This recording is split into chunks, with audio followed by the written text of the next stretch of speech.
Hello, and welcome back to Real Talk. The show where we talk about all things film and TV. As always, we're your hosts. I'm Callie. I'm Redmond. And you better stay tuned, because we have some amazing stuff coming up for you. Should we tell them? Yeah, I think we should. Up first, we have new to Netflix, where our correspondents Ingrid and Ryan dive deep into the recently added on Netflix and tell you what you do not want to miss in the next coming months. Then it's the part of the show where we talk about the people who have helped to influence and shape the film and TV industry. Next up, Then versus Now, where we take to the streets. And social media. Yes, and social media to find out whether the general public prefer remakes or originals. This is followed by Into the Spotlight, the part of the show where we investigate how streaming services like Netflix have revolutionised television and brought TV and films into the spotlight. Gosh, that was awful.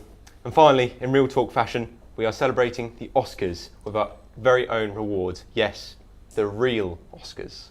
Original. Yeah, real original. And of course we have the Real List, as usual, where we count down to our favourite films and TV this week. Speaking of, should we find out what the first on the list? I think we should. Here's number 5 on the Real List. At number 5 on the list we have the 1991 classic Silence of the Lambs. It was directed by Jonathan Demme and it stars Anthony Hopkins as Hannibal Lecter and Jodie Foster as Clarice Starling. It's won many awards including Best Picture and Best Actor in a Leading Role. That's why it deserves number 5 on our list. I'm going to be honest with you, I have never watched Silence of the Lambs. I've never watched it either. Oh, Never. that's good then, that's good, I'm not the only Yeah, one. I'll look into it, we'll see how it is. But enough of that, it is now the part of the show where we talk about to our correspondents about what's coming to Netflix soon. It's new to Netflix. So, welcome Ingrid and Ryan to the studio. Hello, thanks guys. Hello. So tell us, what have we in our audience, what should we be looking forward to in the next coming months? Well, there's some fantastic things coming on Netflix. So the highlights at the minute, we've got the Patriot Act with Hassan Minhaj has been ongoing as well. That's been fantastic. Arrested Development comes back for a 5th season. Genuinely very excited about that. I've lost sleep. I am so excited. Kung Fu Hustle comes onto Netflix midway through this month. It's kind of a Kung Fu pantomime. And we've got the Santa Clarita Diet comes back as well this month too, which would be brilliant. But the ones I want to talk about are Scooby-Doo and Scooby-Doo 2, Monsters Unleashed. So both these films were released quite a few years ago in 2002 and 2004, new to Netflix now. It follows the Scooby Gang, Monsters Inc. as they investigate mysteries and solve the more eerie things that are going on there. But it also stars Sarah Michelle Gellar and Freddie Prinze Jr. The reason why that's interesting is because Sarah Michelle Gellar, fresh off Buffy the Vampire Slayer at the time the film was released, she plays Daphne, who in the cartoons was the kind of character who gets kidnapped all the time, the damsel in distress. So they recode that character, casting Sarah Michelle Gellar, and they do something wonderfully interesting with her there. So check that one out. And if you like mysteries, you're probably gonna love The Chilling Adventures of Sabrina. It's coming up with the 2nd season. The 1st season proved to be very, very exciting, very good. And this is you need to be aware, this is an obscure version of the traditional Sabrina the Teenage Witch comics. It also became the 90s TV show. It was very light-hearted and sweet, but this is dark, and we all loved it. Sabrina Spellman is currently being played by Shannon Kipman, and then the same thing is, this is a story about a half-witch, half-mortal individual, but she's living this secret life, so it's going to be very exciting, and it's coming up on the 5th of April, so watch out. On a slightly lighter note, of course, we've got Brooklyn Nine-Nine coming back for a 5th season on Netflix. Possibly one of the funniest TV shows around at the minute, certainly one of the most interesting. We've got Cancelled in America. The fan community loved it so much, another network picked it up for a season 6 that's currently airing. So before season 6 finishes, check out season 5 on Netflix. So if you don't know what it is, it's a group of Brooklyn detectives in the NYPD, various assortment of characters. They investigate crimes. It's kind of like a sitcom based in the police department. It stars Andy Samberg, who is brilliant in it, along with Melissa Fumaro. Terry Crews is great in it, and Chelsea Perez is also fantastic. It's witty, it's humorous, it's very imaginative, it's really, really popular, so check that one out as well. And you cannot miss Orange is the New Black. It's coming up for the last last season ever, the 7th season. It's unfortunate because there is been so many stories within this. It is based on a true story. Piper Kerman was in prison for 15 months, and in there she found all these stories about women, and these are true. But also the series is trying to tell about how is the justice system and how it's not working very well. So this is very entertaining. It is telling you all the things you need to know about it. Seasons 1 to 6 in Netflix available now. No release date yet. I'd love Orange is the New Black. The first few seasons were fantastic. Yes. One of my highlights is coming out today. Actually, it's The Afterlife. So that stars, it's written, directed, and stars Ricky Gervais. Obviously, we know him from The Office and Extras and Hollywood. He's a massive star. Brilliant, funny comedian. He plays Tony, whose life absolutely falls apart after the death of his wife, and he decides to punish the world by kind of doing whatever he wants to do. He doesn't really care about the consequences. I think many people will be thinking it's more comedy, but it looks to be a bit more dramatic as well. So it's going to tug on the heartstrings. Thanks to an Instagram poll, a whopping 71% of you guys out there are really looking forward to it as well. Well, those all sound amazing. Yes. I'll definitely be checking those out, and make sure you do. Thanks to Ingrid and Ryan for joining us. Thank you. We've also been talking to Instagram to find out what you guys are currently watching. And the most popular answers were Elite, Mindhunter, Umbrella Academy, and Haunting of Hill House. They all sound amazing. They're all coming out on Netflix now. So make sure you check out the shows and keep lookout for shows coming out soon. Now, here is number 4 on the real list. Enjoy. At number 4 on the list, we have Brooklyn Nine-Nine. This stars Andy Samberg, Melissa Fumero, and many more actors. This had loads of directors over its 5-year span and has won 2 Golden Globe Awards, including one for Best TV Series. This is why it deserves number 4 on our list. I really enjoy Brooklyn Nine-Nine. Like, honestly, it's one of my favourite TV shows. I will tell you that now. I've never watched it. I've never have. There is something wrong with you. I'm sorry. Anyway, Not a lot of us have time to just sit in and watch Netflix. Some people have stuff to do. all right. Now, it's part of the show where we discuss the brilliant people who have influenced the film and TV industry with Ingrid and Ryan. This week, we are discussing 3 Mexican directors who have been taking Hollywood by storm. Well, these icons are none other than the 3 amigos, Guillermo del Toro, Alfonso Cuarón, and Alejandro González Iñárritu. So tell us, what do they do within the industry? Is it just directing, or is there screenplays? Yeah. Script writing, I was meant to say. Well, they've all had a range of jobs, yes. They all kind of write their own materials. They've been producers and editors, but one thing they do have in common is that they're all Mexican directors, and possibly the best directors in the world at the minute as well. What do you like about their works? Because they are quite unique, aren't they? They are very, very special. They are, no, indeed. So the 3 of them have in common that they're trying to raise up the minorities, coming from a country that is it was poor intellectually and economically. They're trying to raise people, and that's very nice because they're trying to live, nowadays they're trying to leave a little bit of commercial stuff, which is great. And they are very creative. They started with nothing, and they are all very creative. So when they have a budget such as in Hollywood, or Netflix on this occasion now, they have the opportunity to show off their creativity. So they talk about the monsters inside. That's perfect. In your opinion, who is the best? Do you have a favourite? Well, definitely, without a shadow of a doubt, it's Guillermo del Toro. I love his work. His work is sublime. So he's a Mexican filmmaker. He's a director. He started off doing special effects and makeup as well, and he kind of migrated over into making his own films. His films are both English language and Spanish language. He does science fiction. He does horror. He does beautiful romance. His films are always hauntingly wonderful, but it always has a recurring theme in that he tends to explore war-torn areas, and there's always a monstrous male or patriarch who kind of dominates everybody else, and a young child, or particularly a young girl, has to overcome the oppression of the man in order to find herself.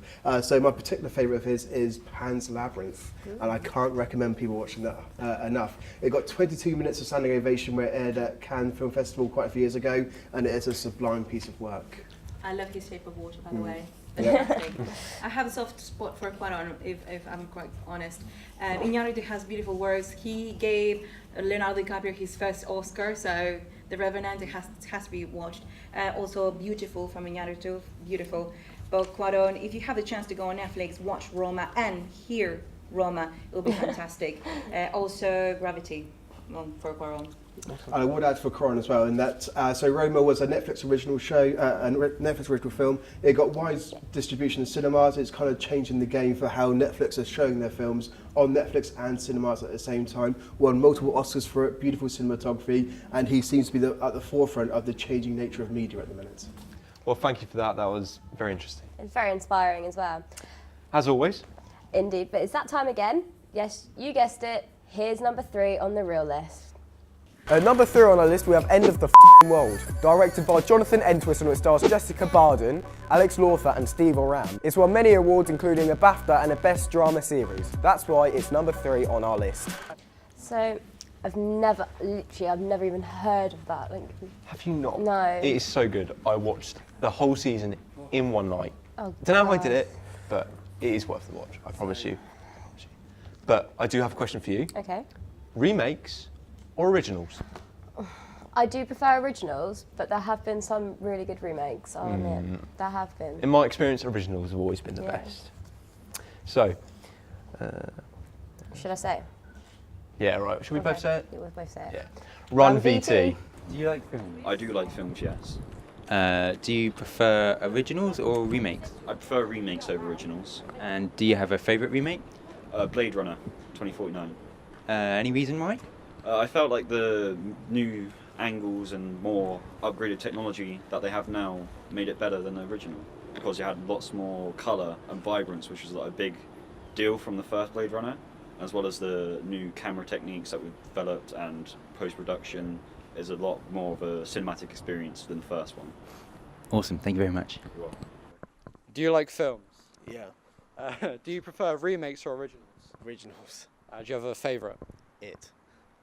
Any reason why? Because it was good, better. Do you like film? I love film. Do you have an opinion on originals versus remakes? I think generally the original is better because a lot of the time remakes are just cash grabs based on the title, but I think there are examples of good remakes. Like a bad remake that's just for the title would be the Total Recall from like 2009. That's a really bad film.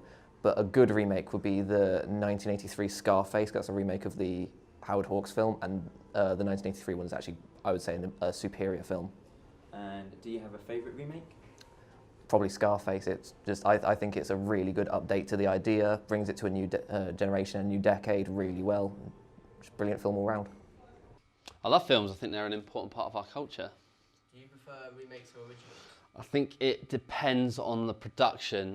There are productions that are the original's better, but I think there are ones where the remake is far superior. Can you give us an example?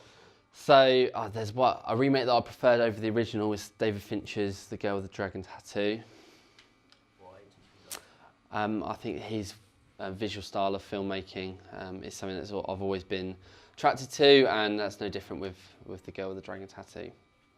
Yeah, I like film. I watch quite a lot of films. It's what I do in my spare time, really.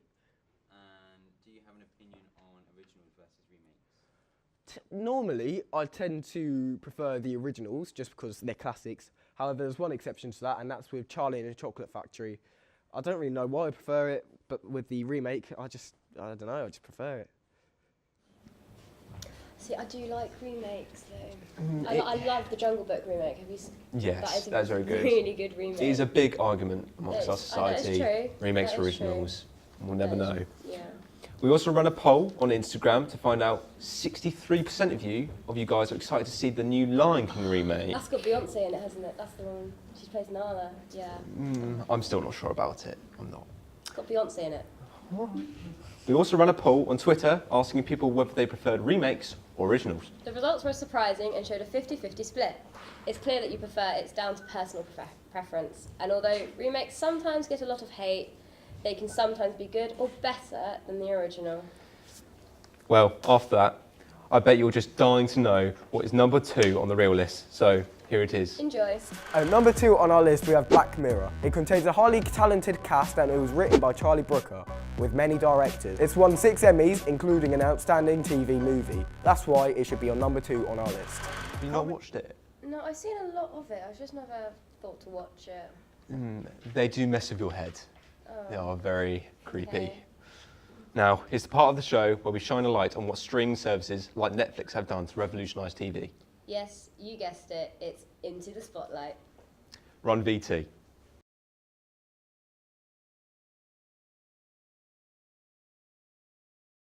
I think the television industry has been completely turned upside down by the arrival of the internet. It didn't happen overnight. The internet's been with us properly since about 1995 or so. But now, more recently, with the arrival of streaming platforms, television is not what it used to be. It's not the television in the corner of the lounge. It's not the box in the corner of the living room that your parents might have been used to. Television is something different now. In fact, a lot of people don't recognise the word television. Television is content, it's media, it's a streaming platform. These words are not television anymore, but essentially it's the same thing. It's just not what we understand by using that word. One of the biggest things about television consumption is that less people are watching TV, and it's a major, major worry to the BBC, ITV, Channel 4.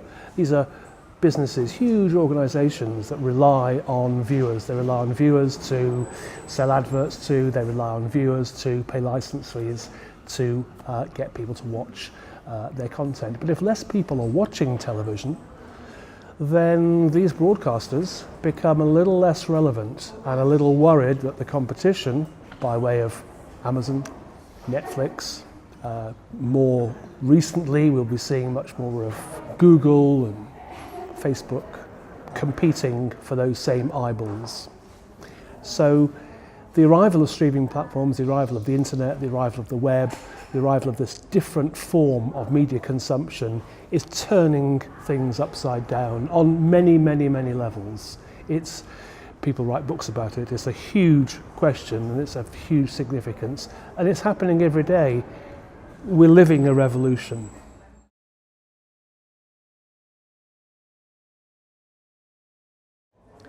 Given that most people can watch television, BBC, ITV, Channel 4, on demand on streaming platforms without a license, without it costing them anything, then the BBC is in a real pickle, because if people stop paying the license, they don't get the money to make the programs.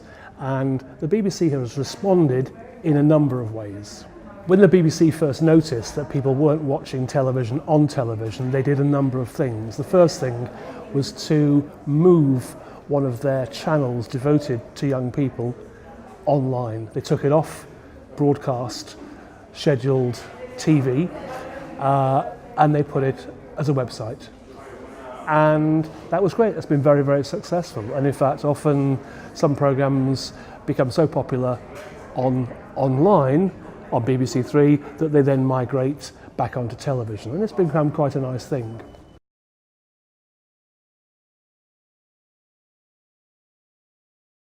There'll never be a shortage of demand for the moving image. Going to the cinema has never been more popular. You think, hold on, Netflix is around, you can watch anything you like from the comfort of your own home. More people are going to the cinema than ever before. Why? People like stories, they like shared experiences, they like the occasion and the event. It's the same with television. Television is going through huge changes, but people are watching lots of television. They might not call it television, they may not think it is television, they certainly might not be paying for it as television, but on their phone, on their mobile, on their computer, it is the moving image. This means that the demand for moving images, the demand for people to make moving images for the screen is only rising. That was rather interesting. Yeah. I learned a bit about that. There's a lot of views from different people. Yes, there was. We also wanted to know what you guys at home think of streaming services such as Netflix. After a staggering amount of replies, when asked on a scale of 1 to 100 how much they like Netflix, the average answer was 100%. Wow, you all seem to love Netflix. Now is the moment I'm sure you've all been waiting for. It's number one on the real list.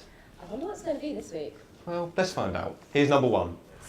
Coming in on number 1 on our list, it stars Asa Butterfield and Gillian Anderson. It was directed by Kate Herron and Ben Taylor. That's right, it's Sex Education. Sadly, it's won no awards yet, but we like it, so it's at number 1. So, I've never watched Sex Education. Oh my God, you have to. When you get home, you put it on straight away. Understand? Yeah, no, I'll think about that one. Welcome back. That was an interesting number 1. We've decided here at Real Talk that we want to celebrate the Oscars by hosting our very own award show, The Real Oscars. And even though we think the winners of this year's Oscars are well deserved, we still wanted to give some recognition to other films and actors who we think were incredible too. So let's get into the awards.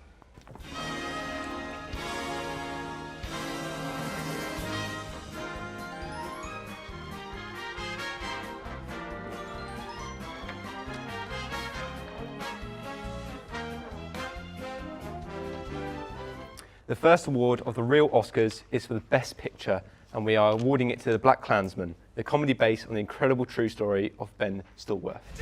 We're on a roll, baby. The next award is for Best Animated Feature, and the award goes to Incredibles 2, the long-awaited superhero sequel adored by old and new fans. We can succeed. I get it, Bob. What the? That is freaky. But I can't keep giving him cookies. How? Nobody and a daddy. What? Done properly, parenting is a heroic act. Done properly. And now it is the award for the Best Sound Editing, and it goes to A Quiet Place, the post-apocalyptic science fiction horror film starring Emily Blunt and John Krasinski.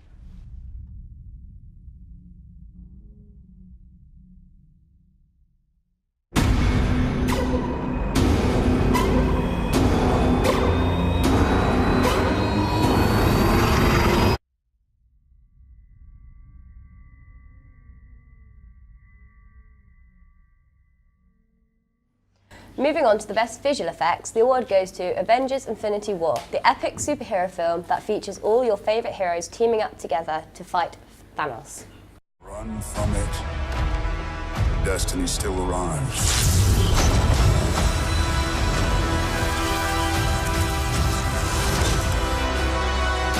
Best Actor in a Leading Role goes to Bradley Cooper, A Star Is Born. And Best Actress in Leading Role is awarded to Lady Gaga, A Star Is Born. Here at Real Talk, we thought their performances were outstanding. It's the first time I'm worried about you.